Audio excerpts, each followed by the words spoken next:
All right, we are live.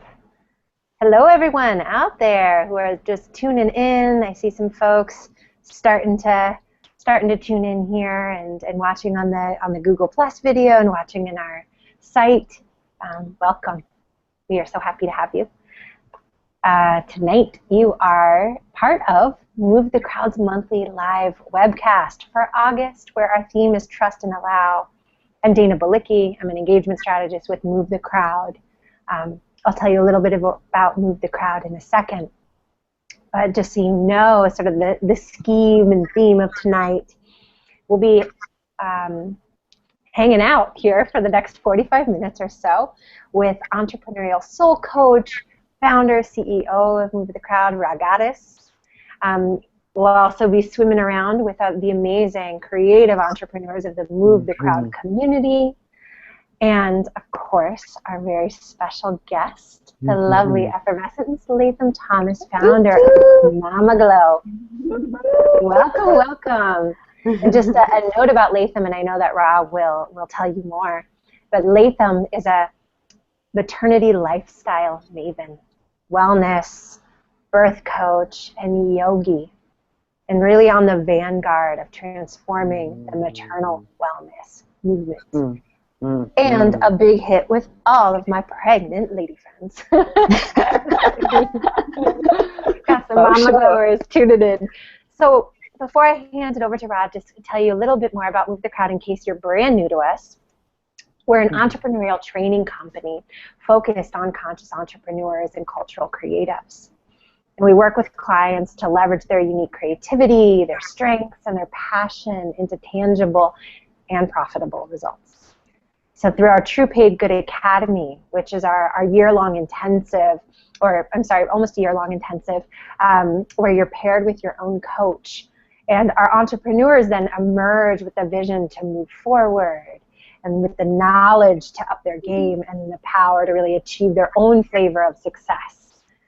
So you can join us, of course, for these monthly live webcasts. We also do weekly live tweet chats every Thursday, 2 p.m. Eastern. You can join one of our coaches. It's #AskMTC. If you go to our website, movethecrowd.me, and sign up for our newsletter, you'll get all that info. Of course, you can follow us on Pay Good or on Facebook. And check out our blog. You know, there's lots of ways in which we love to engage with you. So I'm going to turn it over to Rha. She's going to tell you more about what the theme is about this month, and we're going to unpack it, and we're going to take your questions, which you can submit via the page that you're watching this video on, and then we'll take questions from Latham and Rha. All right, hand it over to you. Thank you. Thank you so much, Miss Dana, and welcome, welcome, welcome, everybody. This is, I have to tell you, I'm so excited because Latham and I have been trying to get in the same room together for a while now, and so I want to humbly say, and I do mean humbly say, that I believe that you're in for a treat tonight. We are in the month of August, which is the month of Trust and Allow, and it is all about being in partnership with divine creation. And so your opportunity tonight as you engage with the tip is to, number one, become more peaceful. Y'all just breathe with me when I say that one. Become more peaceful in mind, in body, in spirit. The opportunity is to learn how to let go, particularly of worry and doubt. The opportunity to release control and practice something my divine brother Deepak Chopra would call the law of divine detachment. Talk more about that soon. And then to develop a greater sense of knowing as we consciously collaborate and co-create with the universe, also known as the all-providing source. So that is what the opportunity for engagement is tonight. And as Dana mentioned, I'm so excited to have my sister rolling with me, and I'm going to set us up in the theme, and then we're going to open it up. So, you know, I want to start with this experience that I've had, and I'm imagining you've had it as well, where, you know, you've worked on something or you called in something and you you know, you put in all the energy and you put in all the effort and you're really trying to make it happen, and no matter what you're doing, it's just not happening. Anybody been there? Anybody know that? Anybody have that experience? And no matter how you twist it or turn it or flip it, it is just not showing up for you, whether that is an investor or a client or a contract or an opportunity or a friend or a lover, fill in the blank, fill in the blank.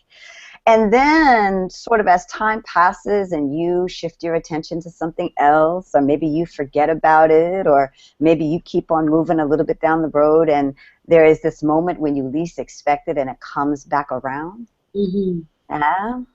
Ever had that experience?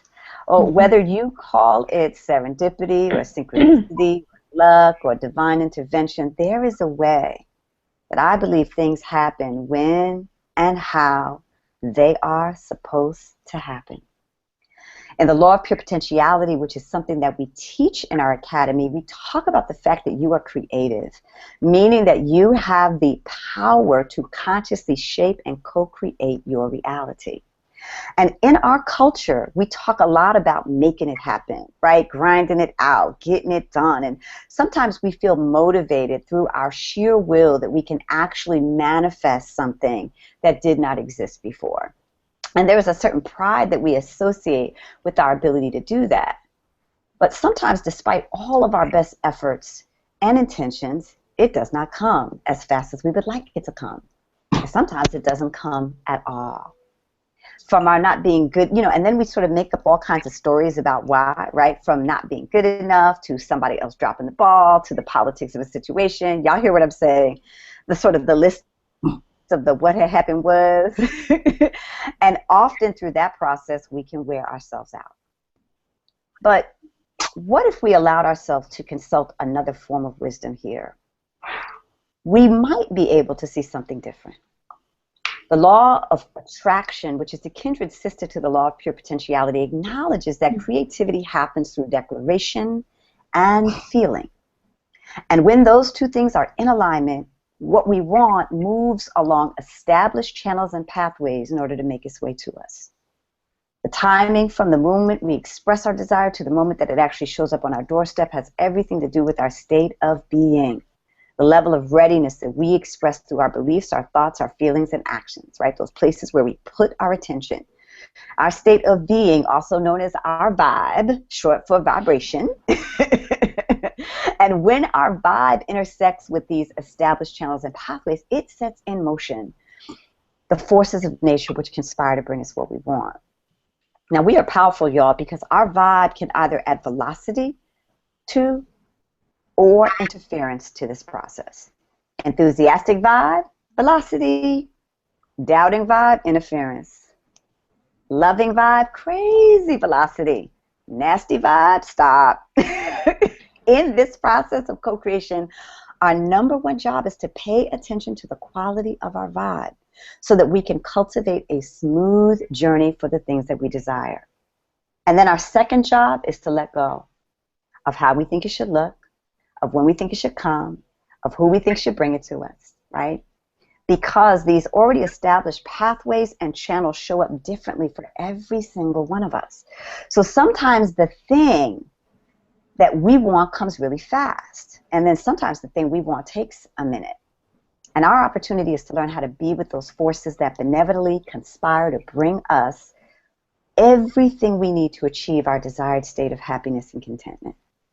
This brings us to another law, and this law teaches us about patience and right timing. It teaches us about ripeness and readiness. It invites us to have reverence for what my mother would call God's business and the profound wisdom of the mystery. This month, we're invited to be in partnership with divine creation as we embrace more love, more joy, more ease in our respective ventures and endeavors. This month, we get to discover what it really means to trust and allow. And I must tell you that I could not have a better person in the house to talk to us this evening about the magic and the mystery of creation. So please help me welcome, as Dana mentioned, mega birthing journey agent, kick-ass Mama Goddess, doula, and creativity maven, Miss Latham Thomas, my homegirl. Thank you. So now, I have set the context. And we want to dive in. And I would love for you, Latham, to start with, because this is so your world, right? I would love for you to start with, your history and your journey, because you've always had this profound connection to nature. And I'm curious about, like, when did it start for you? This way of understanding rhythms and flow and vibe and cycles. When did it start in season?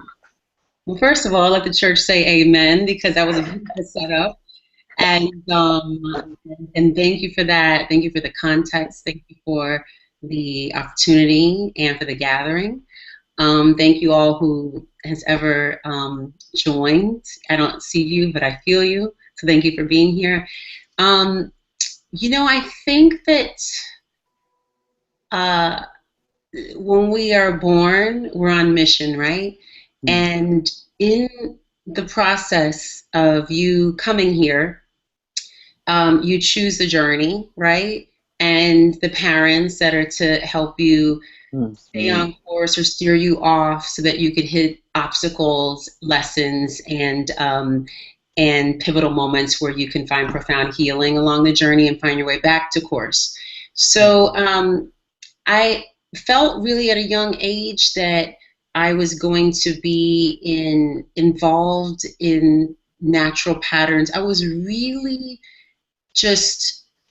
just enthralled with nature, where you're surrounded really like by trees, and it was beautiful. And when we would walk home from school, we would forage basically our whole way home. And I just remember feeling like those rhythms were very visible.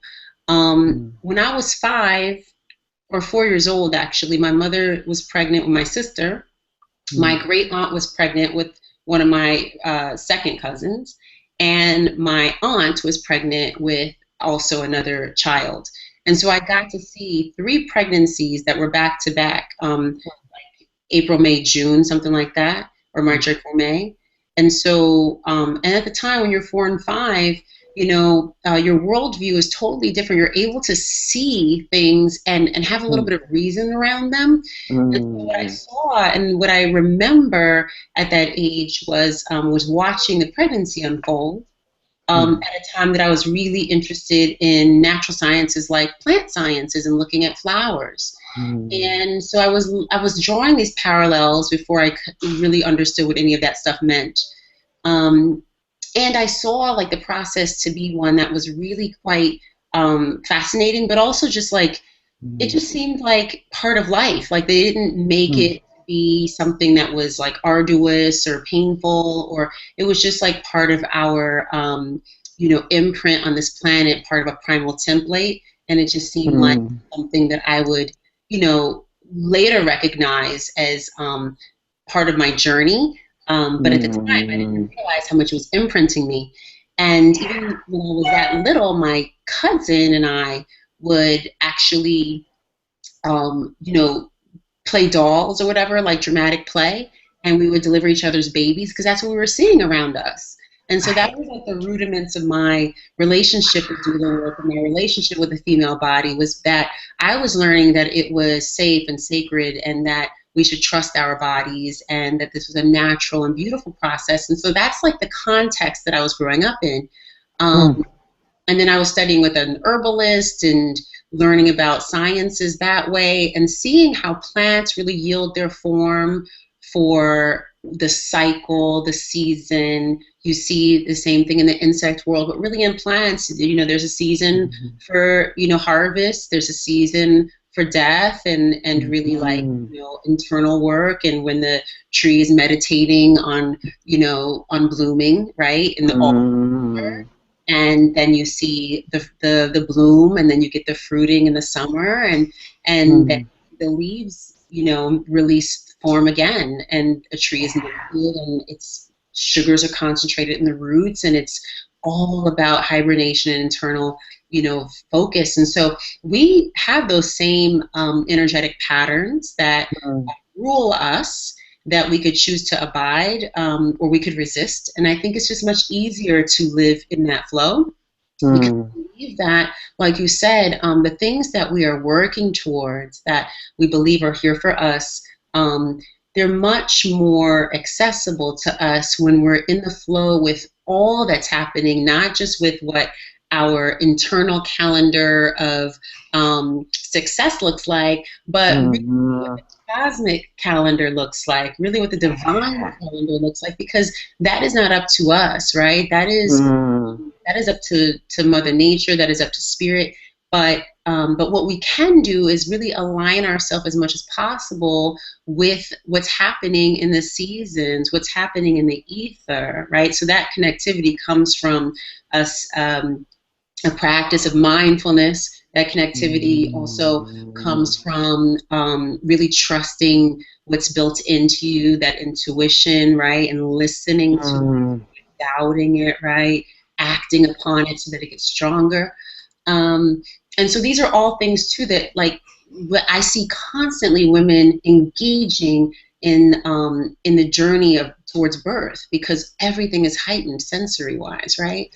So for me, I think, like, my journey was one, where I was seeing these things, and then my own birth with my son was really beautiful and really transformative. And in that moment, I remember from moments after he was born, I said, oh, I have to help women experience this. Like, this was beautiful. Like, this is not what people are saying. This is not what's on TV. And so that's what I sought out to do. But I knew deep inside that I was meant to do it. And I met resistance because I just didn't want to take the path of doula at first. I did want to do women's health work, but doula kept chasing me. It was like a call that I was like, okay, well, like, maybe soon. And it chased me for a second, and then I listened to the call, and then here I am. But I know that, like, part of it sometimes of our journey is, the other side of what you said, I believe too, is like sometimes we are like going after something and it's not happening. Sometimes something happens right away, and other times something's meant to happen for us, and we're not actively listening, right? And so when we do listen, right, and something is meant for us, even if it's not that exact thing, sometimes that's even a pathway to where you're exactly supposed to go.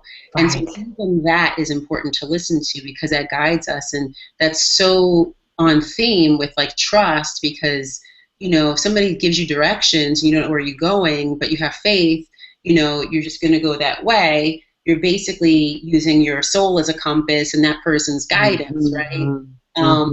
That's really important to have. And I believe that that's really what we're supposed to do, is, like, there's earth angels here to help guide us. There's spirit to help guide us. There's a lot out there to, like, help you stay the course. We just don't always tune in because we're really driven by what you said, like this motivation rather than inspiration, right? So good. And I mean, I want to underscore this conversation about how we are connected. Because in everything I hear you saying is that our ability to listen begins with the willingness to slow down enough to foster a connection, right? So that I can know when it's in time and when it's out time and when it's up time and when it's down time, right? When it's left time and when it's right time, right? That listening and that practice of being able to slow down. And I think, and I'm going to say as women, but I also want to say to our brothers who are out there as well, that, we feel, especially being in New York too, you kind of feel the pavement and that energy, that grind energy, even though I have to tell you, I think that urban culture has spread throughout. So I'm even talking to my people in Mississippi, there's some grinding going on over there too, right? Yes. There's something about, just this way of hustle, and particularly in the entrepreneurial context, we feel it. As someone who has bore witness, and held women through birth journeys, and we know that every birthing journey is different, and we know that some are flow and some are not. Right. What are some of the greatest insights that that you've had in witnessing these journeys around trusting and allowing? Well, it's such a great question because there's no better playing field to see how that plays out physically than in the birth process, right? Because that entire process is hinged upon your emotions, which govern your hormones, right? And so if you're in right relationship with your body, if you're feeling supported, if you're sort of open, I usually see that pathway of being one that's with the least amount of obstacles. Now, this is all like generalization, but really true in fact, right? Then I see ones where there's like everything is planned out, everything is exact, everything is just so there, where there's like tightness and tension, and it seems to forecast obstacles, right? So it's sort of like when we think about, and I talk to couples, I'll say, when we're preparing, right? Because we're not planning, but we're preparing. When we get ready, think about like a road trip, right? So we're all going to go on a road trip, right? So you could say, okay, so the gas is here and the car has this many miles and we're putting the bags in and this is the food we're packing and this is where we're staying and here's our itinerary, here's our map, right?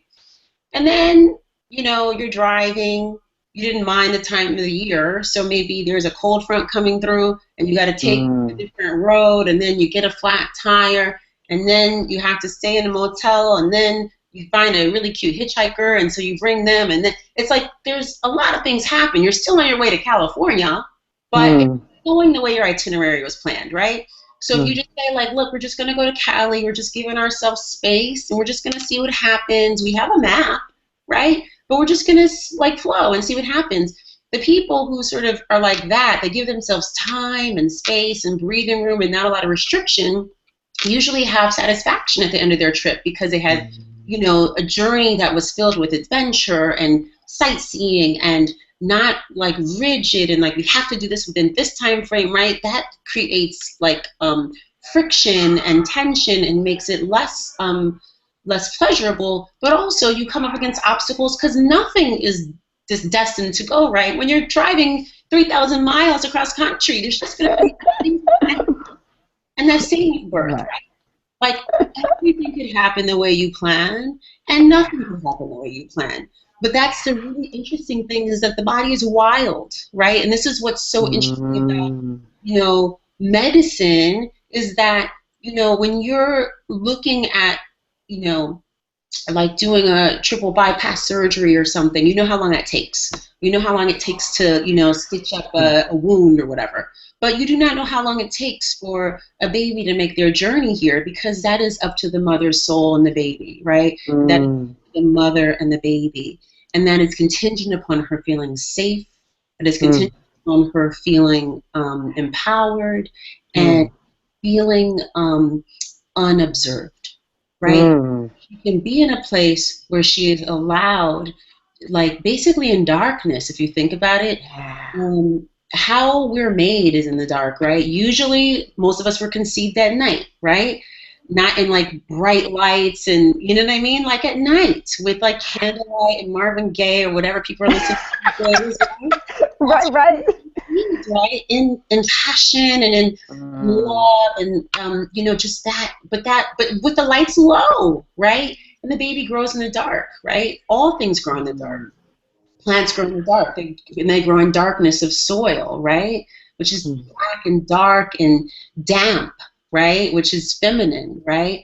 And the moonlight, right? So plants grow at night. They don't grow in the day. They grow at night. They do all their work at night. We see the efforts of the feminine by light, right? So when it's 40 weeks, whatever, and that baby is just ready, then the baby sends a signal to the mommy, I'm ready to be born, boom, right? Then we see, right, through that masculine process of expansion, and right, we see through the feminine. So I see it as like it's a cosmic dance, and so if you can be really fluid within that and trust that you can't mess it up, like you're not going to be the first person that was put on the planet that could somehow turn this process around after millennia, right? You're not going to. There's no way for you to mess it up, right? So good. There, like, you can't mess this up because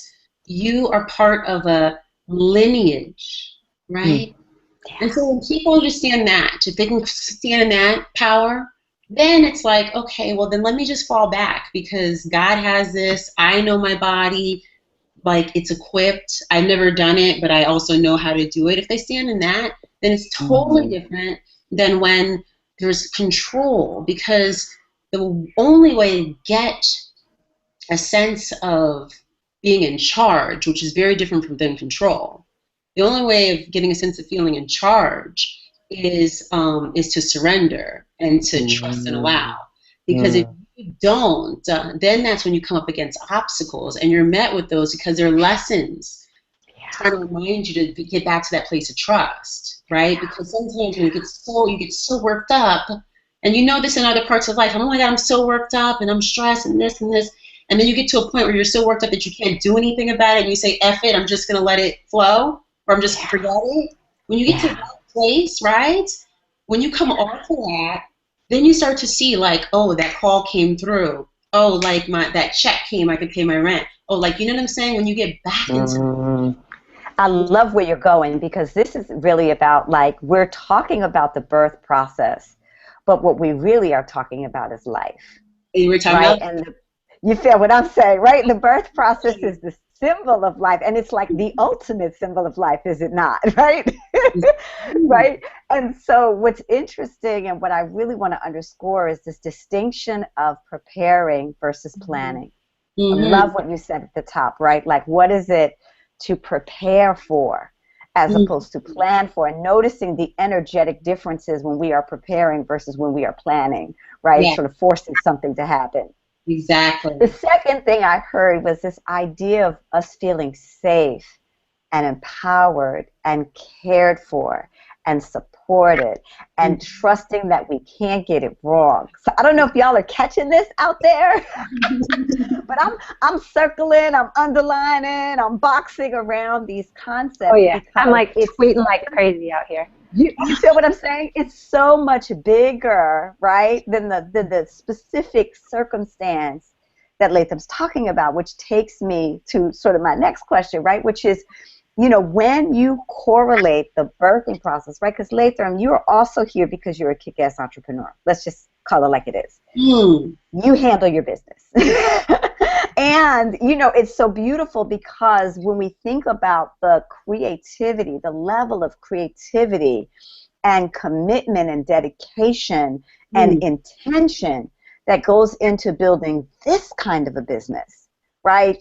You know, there has to be a way that the correlation of those concepts are being applied, right, into your entrepreneurial journey. And so I would love for you to talk about what have been some of the most important lessons that and insights that you've gained as an entrepreneur from having the privilege to bear witness to and support and carry women through this process.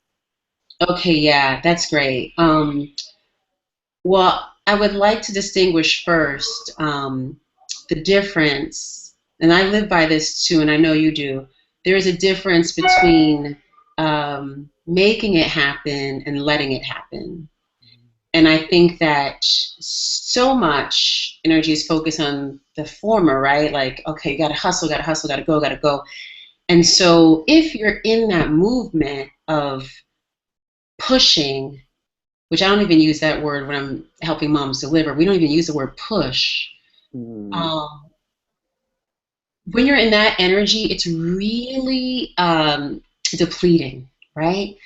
So there's a way to be so focused and so aligning your actions with the goal that you set forth, so much so that you create a vacuum of energy drawing to you the opportunities, drawing to you the connects, drawing to you, you know what I'm saying, that puts you in your path, so that all you have to do is just allow God to order your steps, and then here comes everything laid out for you, right? So you feel less effort is going into it. You almost sometimes feel like, is this even right that all this is coming?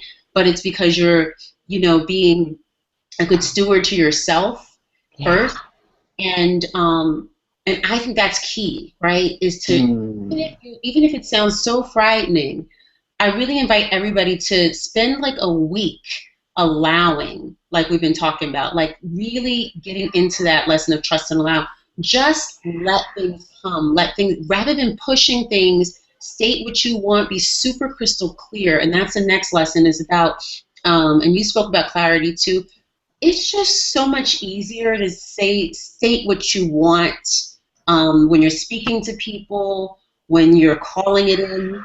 It's so much more easier to be clear because you have to clean up a mess when you're not clear, right? The clarity has been a big lesson for me in learning to really sit with what it was, go back, sit with it, and then provide an answer. So nothing's ever yes. It's like, okay, cool, let me take it in, let me dream on it, you know, see what stirs up, and then let me give an answer, right, that really feels aligned with that goal I set forth or what my overall movement looks like, right? You know, we talked about timing, and so timing too, to me, it's like I see processes that take a lot of time. So I'm not a person who's averse to waiting, right? So I've learned patience. I'm a Taurus. I don't think we're supposed to be patient, but I learned patience, and I've learned to really embrace that things take time and to invest my time while other things are happening, right? If you have a garden, right, you're not just waiting on one crop, right? So you have things that you planted, and they all have their own life cycle and their own arc. So there's times when something might be in season, some things are perennial, like you don't know. So you grow things so that you always have something coming into harvest. So there's a cycle for everything, right? So you can always have things that you're spinning, but know that while you're waiting on something else, you still give it attention, right? Still water, clean air, sunlight, fertilizer, right? You're still doing that, speaking loving words. All that's still happening while you're growing something. And sometimes that thing that you're growing takes a really long time to grow. So people think you're crazy. Like, what is it that you're working on? I don't understand. You're wasting your time.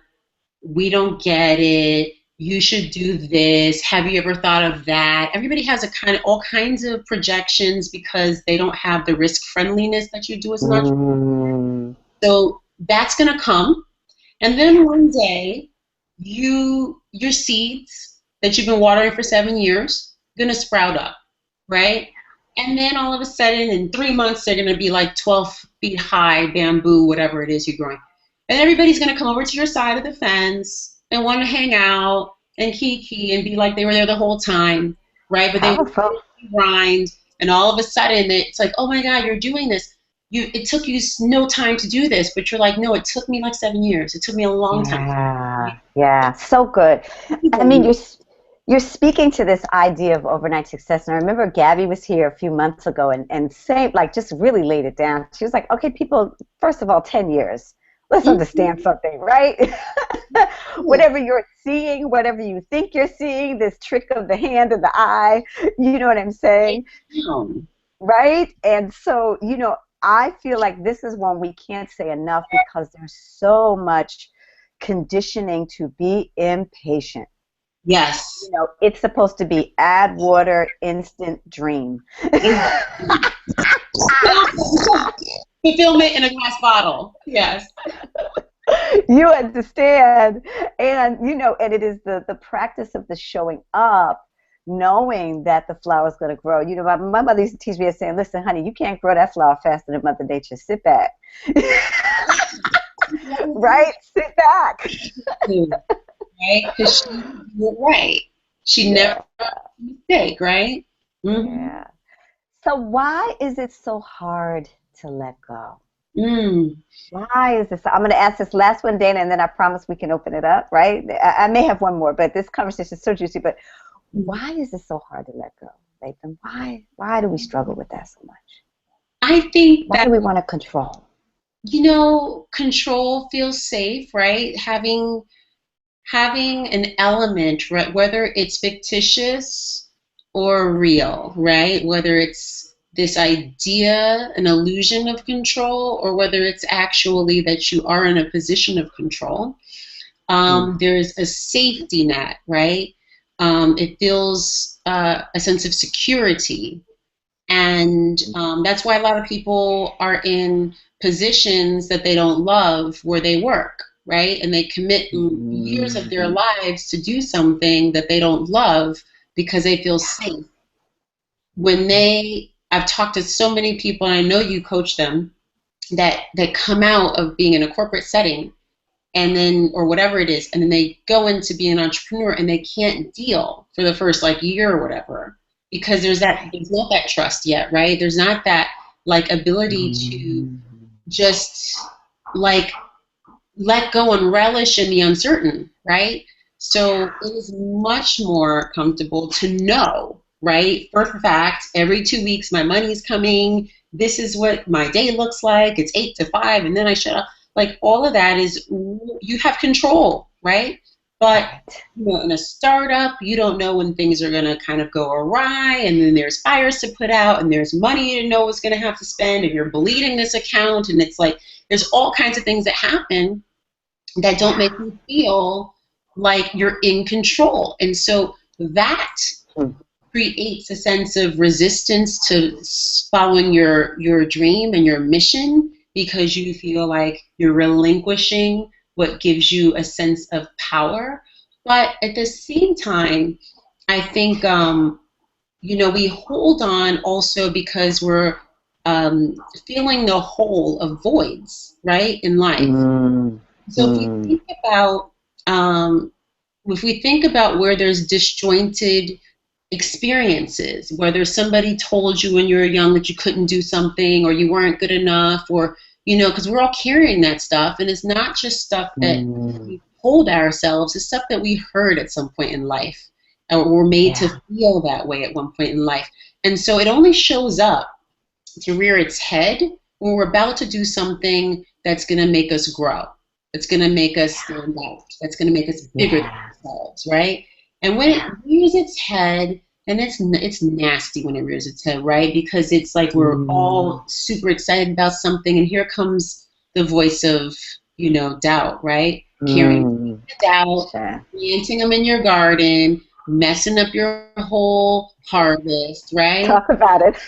Right? And it's you were sitting there raking every day and weeding every day, and then one day you just didn't. And that day that you didn't is when doubt came. And so it is, and it's every day you have to wake up and be in a practice of speaking blessing on yourself. You have to be in a practice of removing these obstacles to you following your dreams, of and doubt. And you have to be in a practice also of, because it's really hard for people who don't they're learning to love themselves, right? But aren't really there yet. It is really hard to kind of get there if you're not practicing it every day. So those days that you don't is when it seeps in, right? Yes, honey. You gotta weed the garden, and you have to take care of yourself, and that's another big piece. Is letting go. There's a lot of ways that you can release through self-care. So whether that's massage, you can release energy that's blocked in your tissues through massage therapy. You can release with a ritual in the bathtub. You can release through prayer. You can release through meditation. You can release through your yoga practice. So there's all kinds of ways that you can start to open up these areas that have found peculiar ways to lodge inside of your tissues and create discomfort and make you feel like you're capable of doing certain things. There's so many practices that you can engage in, and they're loving and make you feel good, right? And will help you to feel better as you move forward on the journey. But that fear of letting go is, if you remove that block of what do you have to hold on to, right? So I think the fear to me is never a good reason. It's not a good reason enough not to do something because you feel afraid, right? It's Am I not doing this because I'm afraid to do it? Is it unsafe? Or is it that I'm not doing this because I'm not committed to growing? I'm not committed to the garden. If you're really committed, then that's a different story, right? And the commitment is so key, and the right commitment is key. So when we talk about people on the journey moving in a direction of propelling their business forward, make sure that you constantly check in to really be clear that you're doing it for the right reason, and that you're doing it, and that as you keep having those check-ins, make sure that it still feels good like it did the very first day. Because the moment it starts to not feel good, you have to look at what you're actually doing and figure out where you need to make adjustments and pivot so that it always feels good. It's so great what you're naming. I mean, you know, the one quick thing I'll say is that, and Dana, I know we're going to open it up here in a minute, but the one quick thing I will say is that, you know, so much of what we face in the conditioning is that we need to go do all that stuff out there so that we can then create the time and the space to do this stuff in here. It's like we have to work ourselves to death before we can justify a spa day. Right.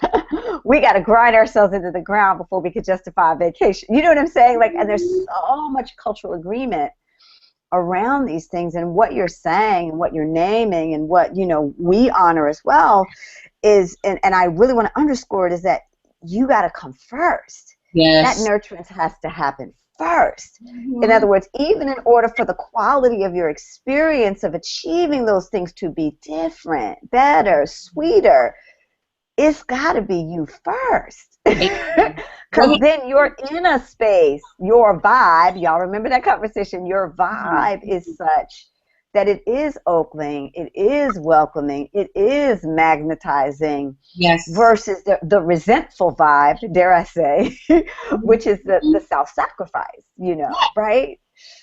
So, Dana, I know we need to open it up because we're at time, so I'm going to say maybe Latham will come back. I have one more question for you, but let's open it up and get some Q&A happening, and then we'll see what happens if I can get to my last question. I'm dying to ask it, but I may not get my I really want to hear this question.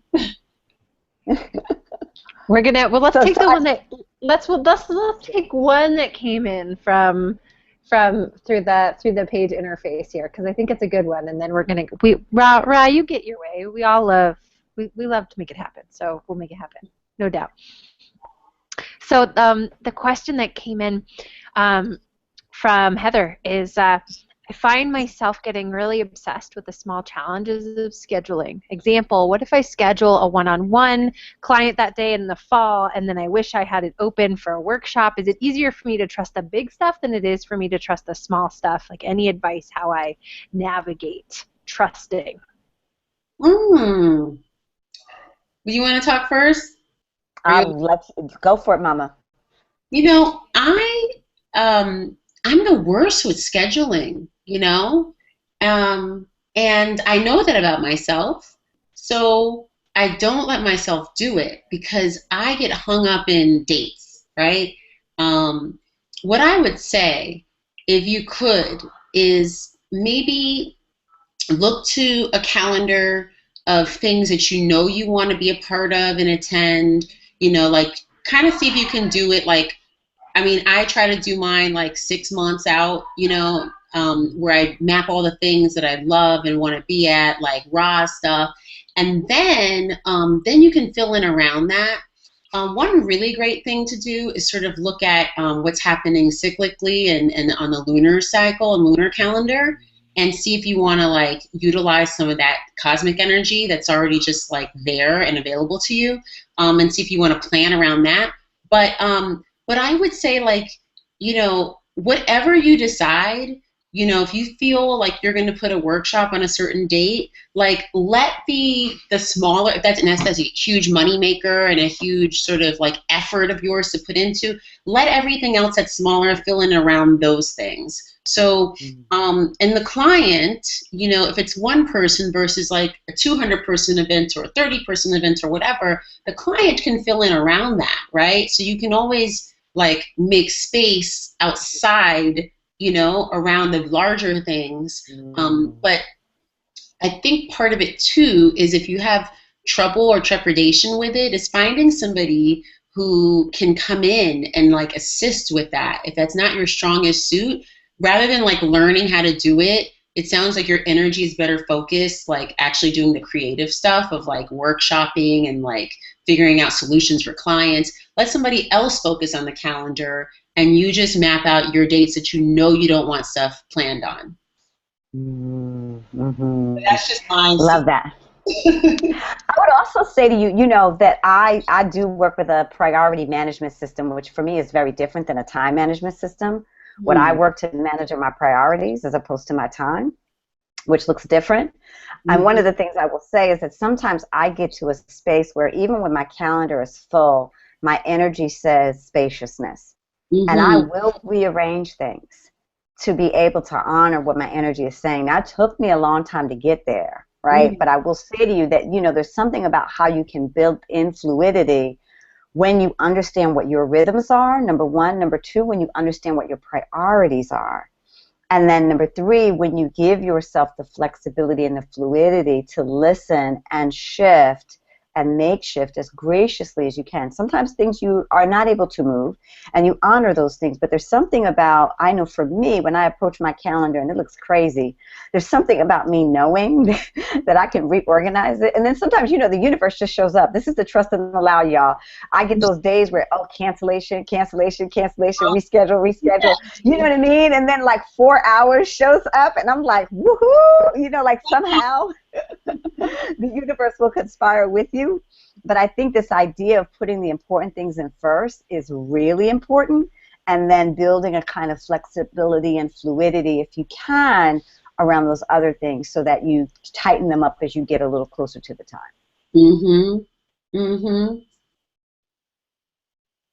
Love that. Yeah.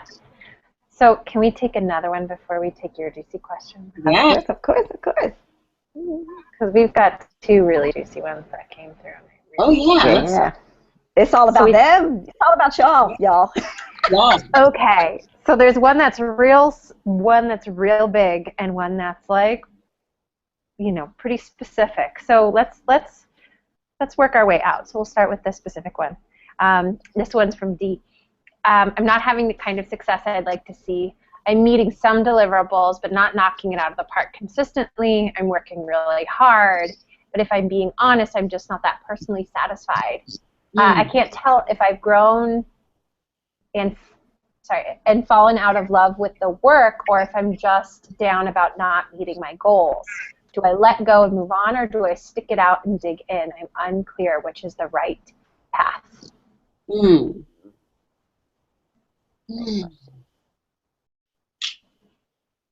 You want to go first? My guest. You go first. You know, I think everything is driven by a feeling. So when we're wrestling with like if we should do something or shouldn't do something, when we're shoulding ourselves, we're really in our brain, right? Really in our mind. And a lot of what comes with that, without you even trying, is like is expectations. You start thinking about like your own expectations and a lot of linear goals and a lot of linear sort of approaches that'll make you feel even sometimes worse, right? Because of how you're using a way of looking at what's actually happening.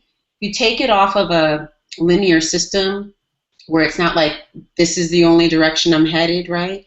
And then put it into just like a playing field that's like the ground, like expansive and wide and open.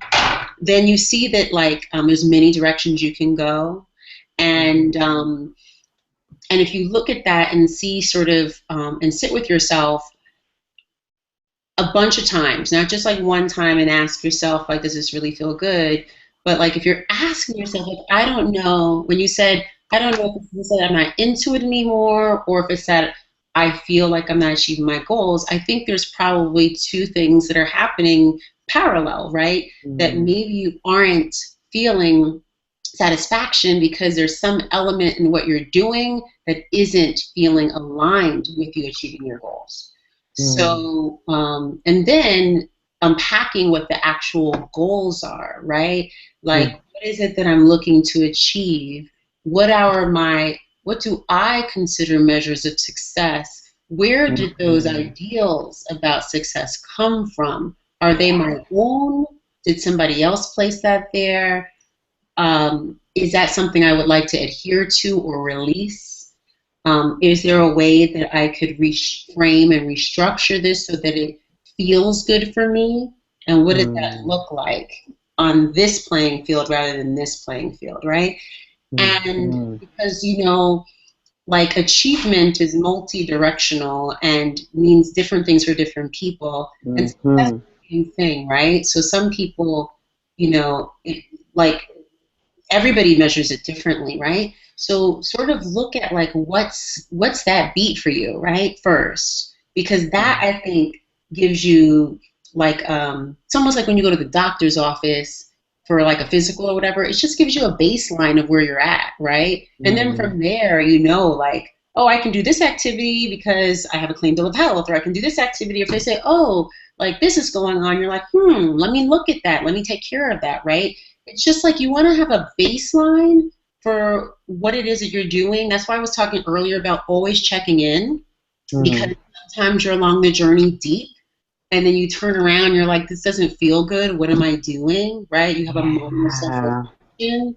So you're having a moment of self-reflection, it sounds like, where you're looking at the goals set, which we don't have enough information about that, but you're looking at the goals and you're looking at the path, and there's like some incongruence, right? And ideally, we're merging those things to find congruence, right? To find flow, as Rha said. And so if that's not happening, it's good to unpack it so you can look at all the elements there and then find how you can refit the puzzle pieces together and see what puzzle pieces aren't there. And but I don't say everything's worth scrapping, because if you put in work into something, it might be that you need to pivot, right? Not necessarily head out, but maybe pivot. And then also find support. There's so much value in a sister circle or a brother circle, whatever it is, but finding people who are like-minded along your way. Rha has an amazing program for you to engage in where you really feel held by people. So I think it's also too like having those people to reflect, you know, back to you, like what you're, you know, experiencing, like talk to you through it and help witness what you're going through, basically being a doula for you, like along your way, I think is important too. So make sure you can also talk it through with some people too. So it's not you just having to sit with the feeling as well as mapping it out alone. So great. So great. I feel like there's probably lots of us out there, right, who have those sort of moments of like right before a pivot and you're holding like, how much of this do I hold on to? What part of it do I love? What part can I let go of? What do I take with me? What do I let go? And sort of what that process is of listening and trusting, right? Rha's always talking about the like, you know, the slow down, the get quiet so that you can actually hear, right? Hear the conversation that's happening, and I love that paired then with the like reach out to those of you know like your support system. How do you want to be supported, right? And I think that's I don't know, Rha, if you have something else you wanted to say there, because I feel like that was a lovely segue into this. I think you want to go exactly where you're going, Mama. I thought that was fabulous. Yes, thank you. So the next question is from T. What if I don't know how to trust? That's a good question.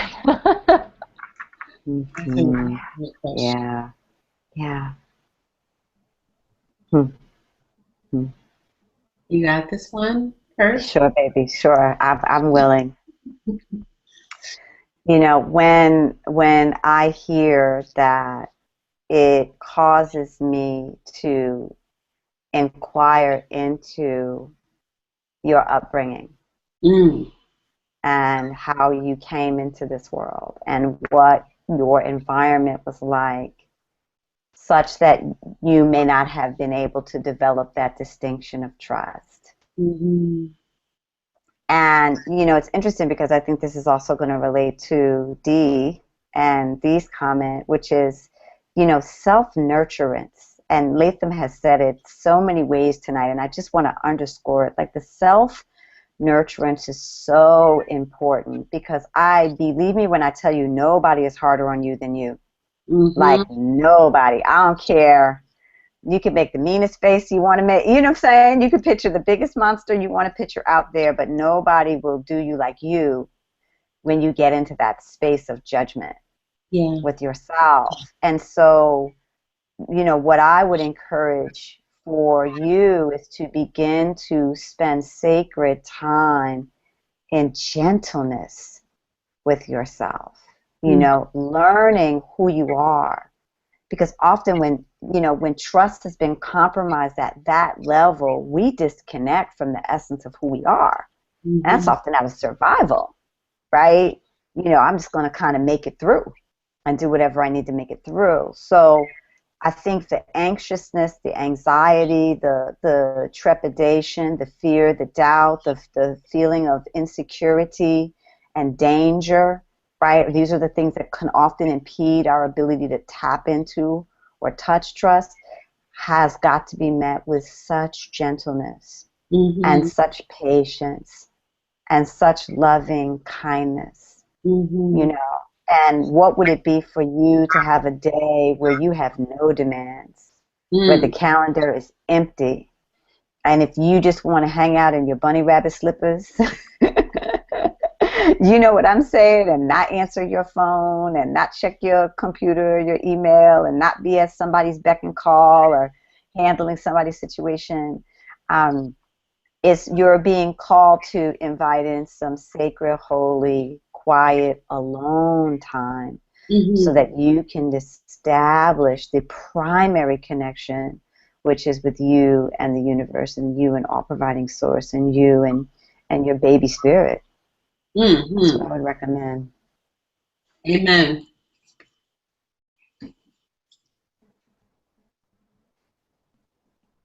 All right, Latham, is there anything you there? Or we got a doula question coming in.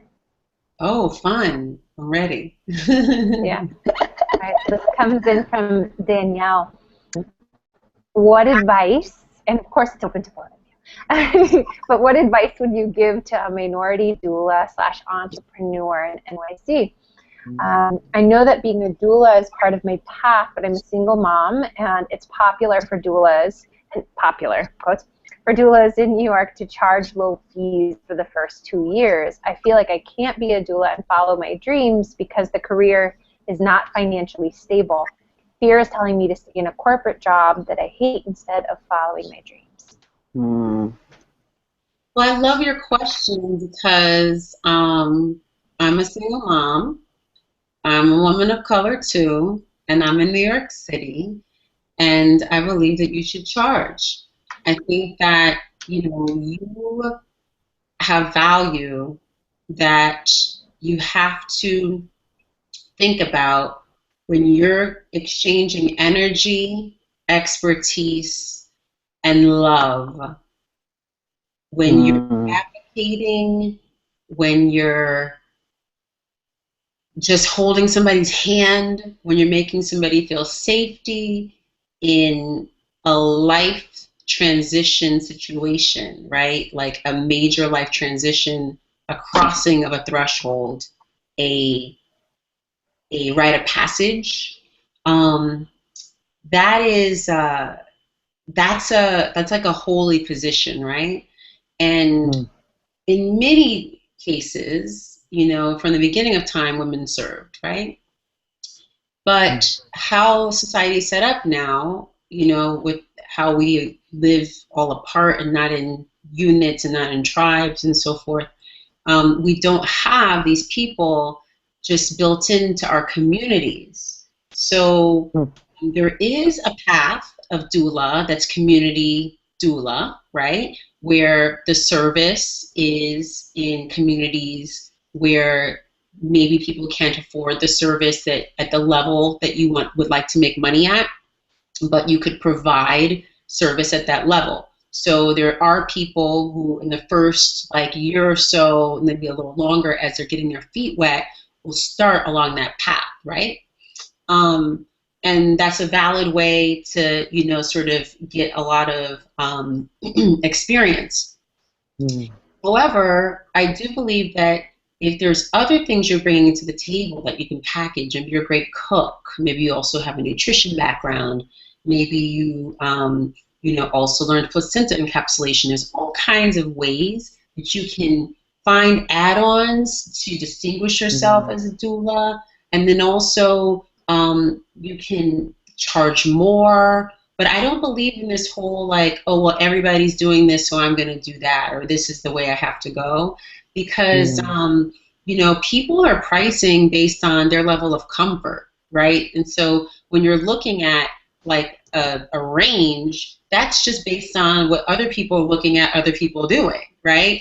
Like nobody said that this is the price, right? Look at doctors. There's a whole bunch of, you know, different ranges for what you would pay to see like this specialist versus a specialist, right? So, you know, with a care model that's so sort of, it's kind of like, you know, nebulous, the pricing. I wouldn't look at what it is that other people are charging. I would look at within and see like, well, what value can you place like on this type of time that I'm devoting? Because it's not time that you get back. And if you're a single mom, that's time that you're going to be woken up at 3 in the morning to have to leave your house, figure out childcare very last minute for your child, then be out with somebody for maybe 12 to 24 hours, and then come home not with a full tank, come home exhausted, right? You're high off the birth, but you're tired physically. Then you have to put back into your child, right? So what's my time worth, right? And what's that energy deficit worth? And what is the opportunity cost worth? Because I could be doing other things when I'm doing it. So what's all that amount to? So you can like map it out and play with numbers. And I always think that you should go a little bit higher than feels comfortable at first. So if you find a number and you're like, this sounds good, go a teensy bit higher so that you feel a teeny bit uncomfortable, so that you get more comfortable as you do that price with people. Because when people agree, then you'll be like, oh. And then when you do the thing, you'll be like, gosh, that was like a lot of energy, and I don't feel like my time equaled that. Let me figure out, right? And you can always go back to the drawing board. You can set rates, and you can change them, you know, like annually or, you know, biannually, depending on like what's going on for you. But I would really not say to myself that I'm a single mom and wear that like it's a curse, or wear it like it's something that it's like a point against you, because you know, I sat in that for a little while when I was with my son, when I became a single mom when he was 3, and I still work as a doula. I still help people in that way. I found a way to do it. You know, you'll find a way. If you really are committed to it, you will find a way. And if it's something that you love and you feel like it's your path to go that direction, like the worst thing I think is when you're sitting 5 years from now, right, and you had this conversation that you sat in on, and you're like, dang, yo, I wonder, like, should I start doing it now? But I should have done it then. You don't ever want to be like that, right? Because you could always try it. Doesn't feel good. You could always go back to doing something different. But like, if something's sitting with you and you're called and it keeps coming up, it keeps showing up in different ways, like, go answer the phone, right? Just answer the call and explore it, and really trust and really allow the gift of what's supposed to be laid out as your path to show up for you.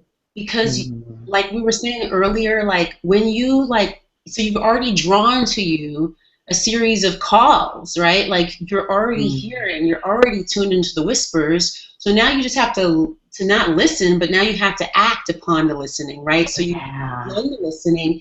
Now can you act upon it and trust that your son will be provided or daughter will be provided for when you have those moments?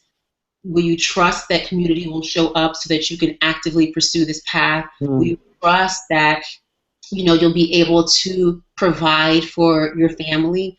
You know, like, I totally stepped out on faith and had no idea whether or not I was going to succeed, but I just knew I was meant, and so I just went. I just went for it. I'm super risk friendly though, right? So I don't say everybody should do that. I think you should go with the level of comfort that you have, but I don't think that, you know, single motherhood for me would turn out to be a blessing. If I never became a single mom, I would never have like gotten to where I am with what I'm doing, right? So I think that for you, if you know that you have to provide for somebody, and when those little eyes look up at you, you know you can't disappoint. So you'll never be in a position where you won't provide, because when you move on your path that you know you're meant to be upon, universe just shows up. You're provided for, the baby's going to be provided for, but then you'll ultimately beget more blessing and beget more opportunity because you're doing what you were intended to do.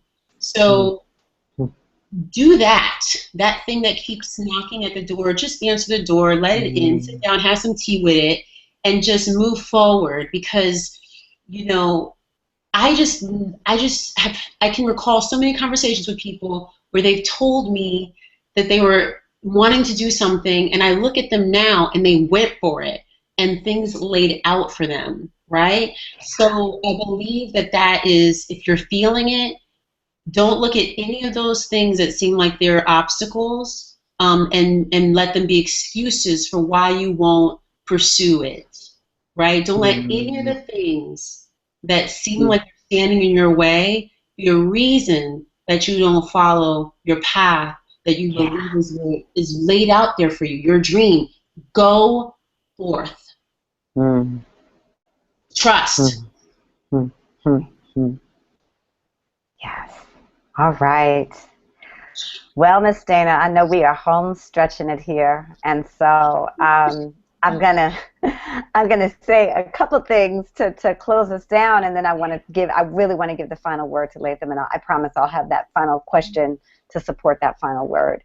But first, I just want to invite us to breathe and really digest the wealth of what has been shared tonight, and the wisdom and the incredible perspective that Latham has been able to bring to this conversation of trusting and allowing. And we are in this observation all month, y'all. So not just for the week, but we are here for the next, 27 plus days? We're in it. We're in it. And in it together. So I want to give you all 6 ways to cultivate deeper trust and allowance. 6 ways, 6 tips, and this will be part of your download as our loving gift to you. I also want to name the fact that Latham will be with us, whoop, whoop, on September 26th for our live mastermind in NYC, and you all are going to be hearing all about that starting next week. We'll be launching our full-on campaign, and if you want to be in that room, it is going to be an incredible experience. It's a very intimate day. We go deep. Everybody in that room gets seen, gets heard, gets engaged inside of what you're building. This is not a room where people hide out, but it is a room where people are nurtured and cultivated and fed within the context of what they're building. So, from this cultivation of social impact and the intersection of social impact and your profitability to, your ability to have authentic sales conversations, to your ability to get the best collective brain trust inside of an opportunity or challenge, to incredible community and networking. Like if you are looking for your tribe, this is definitely a place you want to consider strongly. Again, Saturday, September 26th, you'll get more info about it. Latham is going to be walking us through an experience rooted in self-care. Entrepreneurial self-care, y'all. And those 2 words are like right now, they're saying like an oxymoron because, we got entrepreneurial grinding, we ain't have entrepreneurial self-care, but we're committed to offering up a different kind of way of engaging. And so You know, Latham is going to help us set that foundation, and our entrepreneurs are flying in from all over the world, you all. They're coming as far as Bogota, Colombia, and Costa Rica. So if you are interested in being in a global room, September 26th is definitely a date you want to put on your calendar. So you'll hear more on that soon. And now for our 6 ways of cultivating. And I want to invite you all to close your eyes and really take this in. Really take this in, because I think, you know, if nothing else we heard from Latham today, it's about this opportunity to slow down and go within. So step number 1 is to slow down and breathe. And know that no matter what you assume is happening, when you slow down and you give yourself space to ground and breathe, you will always come up with a better plan or a better insight than when you are shooting from your hip. Number 2, challenge your perceptions. This feels so fitting given the last question. Challenge your perceptions. The minute you think you know something is the minute you want to begin to challenge yourself. And notice I said challenge and not second guess. There is a difference. Ask yourself, what do I want to create right now? And if it's not what you are experiencing, then invite in another perception. Single mother doula, woman of color, thriving is another perception. Is another perception. Pay attention to what's really important. Sometimes we want something just because we think we should. It looks shiny and cool to us, and we believe that we should have it, when really it has no bearing on what really matters to us. I'm going to say that again. When really it has no bearing on what really matters to us. This is when our ego has to take a back seat so that our values can drive. Pay attention to what is really important to you. Number 4, trust your inner guide. Your perception might be off, but your intuition is always pointing to something. When you get quiet enough, it will speak. Let it guide you towards whatever solution you may be seeking. Follow the feeling of inner peace, and it will put you on the right track. Number 5, laugh at your shortcomings. You know, Latham mentioned all of these things: yoga, meditation, prayer, right? Sweating, movement is released, laughter is released. Laughter is released. No matter how powerful and capable we are, sometimes we forget. Sometimes we make mistakes. Sometimes we fall short, even of our own expectations. Beating ourselves up is not only fruitless, but unproductive.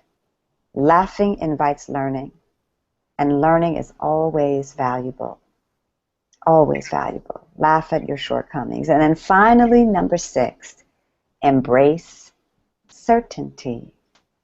This is really your practice this month. Embrace certainty. If you've practiced the first 5 steps, then try to get in touch with the certainty that what is for you is for you.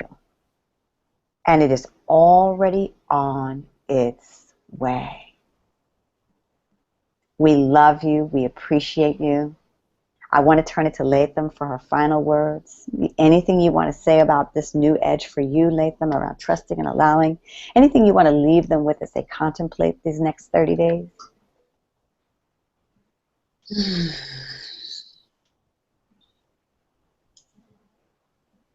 What I would say, you know, is each of us, including myself,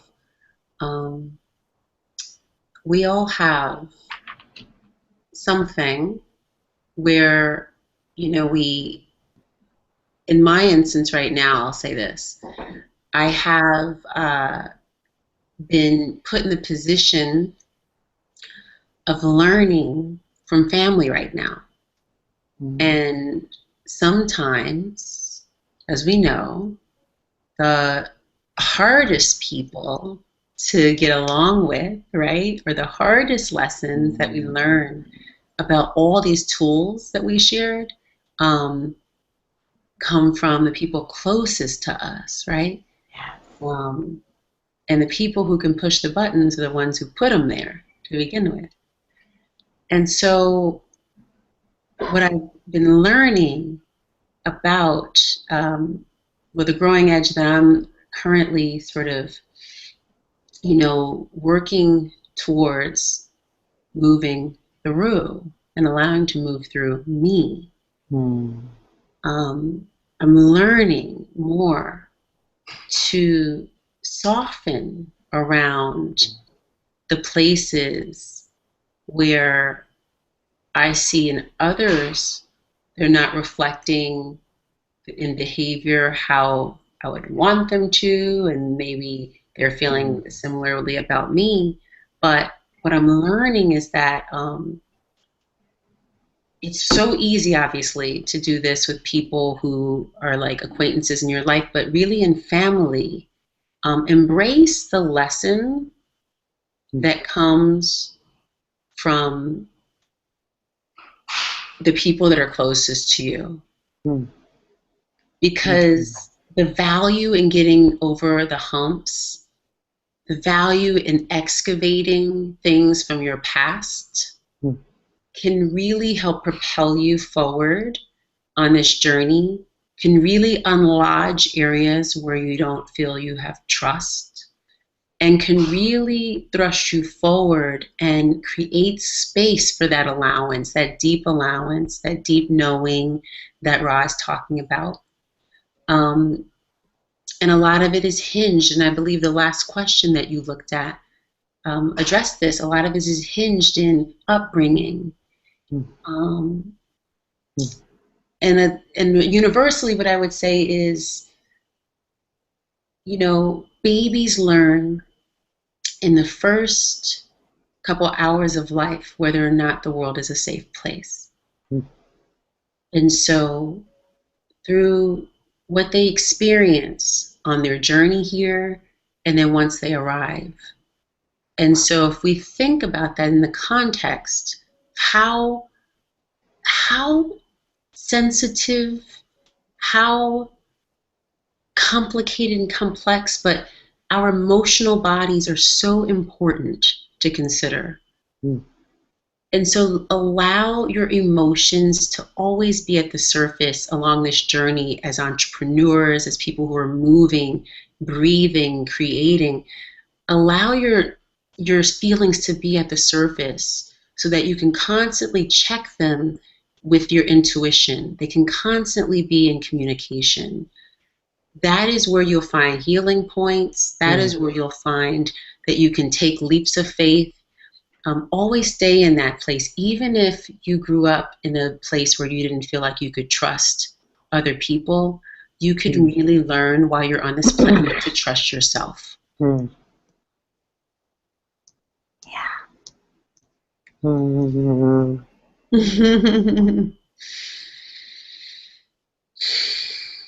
So much. So I'm going to turn it back to you to close us down. Ooh, back to me. Latham, we love you, and thank you so much for being with us tonight. Yeah. Truly a blessing. Thank you for having me. I can't think of a better way to spend a Thursday. Thank you. Been a long time coming. Yes, true that.